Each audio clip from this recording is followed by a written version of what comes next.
वर्ष होता. त्यांना विनंती की त्यांनी या ठिकाणी मनोगत व्यक्त करावं.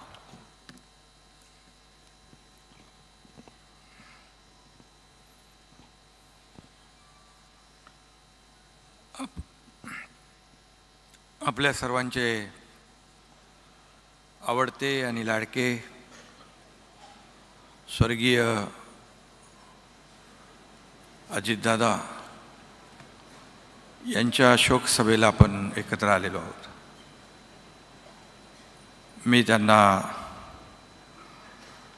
भावपूर्ण श्रद्धांजली अर्पित करतो. परंतु अशी वेळ आपल्यावर इतक्या लवकर येईल असं कुणालाही स्वप्नात देखील वाटलं नव्हतं.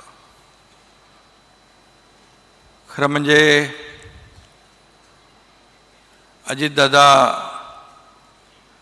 यांनी जे महाराष्ट्रामध्ये गेले अनेक वर्ष काम केलं, 1991 पासून आजपर्यंत अनेक पदं त्यांनी भूषवली. खासदार झाले, आमदार झाले,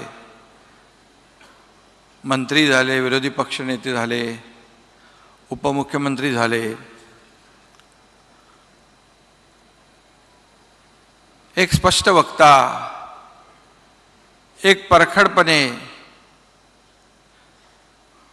आपली मतं मांडणारा, बघतो करतो पाहतोवाला नाही, होणार असेल तर लगेच करणारा, नसेल होणार तर नाही म्हणून सांगणारा. खरं म्हणजे राजकारणामध्ये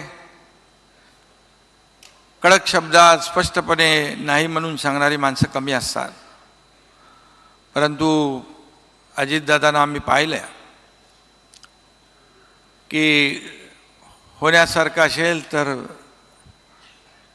तात्काळ करून टाकायचं, नसेल होणार तर नाही म्हणून सांगायचं. आणि या राज्याच्या विकासाचा ध्यास असणारा असा मोठ्या मनाचा नेता आज सगळ्यांच्याच मनाला चटका लावून गेला आहे. 28 जानेवारी हा काळा दिवस महाराष्ट्राने पाहिला. कुणालाही विश्वास वाटणार नाही अशा प्रकारचं त्यांचं आपल्यातून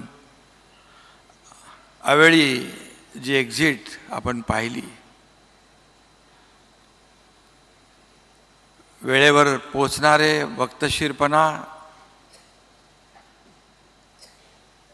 आम्ही तिघही, देवेंद्रजी काय, मी काय, अजितदादा, आमचं एवढं तिघांचं बॉन्डिंग होतं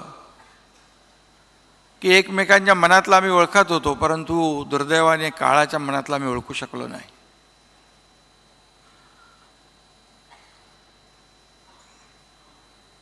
मुंबईमध्ये सरन्यायाधीश आता जे आहेत सूर्यकांतजी, त्यांचा कार्यक्रम होता. आणि त्यावेळेस अजितदादा कार्यक्रम संपल्यावर थोडं अगोदर निघाले. मी त्यांना म्हणालो अजून कार्यक्रम आपला बाकी आहे. मला म्हणाले, असं म्हणाले, म्हणजे मला बाहेर जायचं आहे, विमान पकडायचं आहे. 2 दिवस अगोदरचा मला वाटतं कार्यक्रम असेल. परंतु 28 तारखेला सकाळचं जे काही घटना घडली ती अतिशय धक्कादायक, वेदनादायी आणि मनाला न पटणारी आणि कुणाचाही विश्वास न बसणारी अशा प्रकारची दुर्दैवी घटना या महाराष्ट्राने, देशाने पाहिली. सारा महाराष्ट्र हळहळला त्यांच्या दुर्दैवी जाण्याने. प्रत्येकाला आपल्या घरातलं कोणतरी गेलं अशा प्रकारचं दुःख प्रत्येकाने व्यक्त केलं. माणसाचं काम, माणसाचं मोठेपण.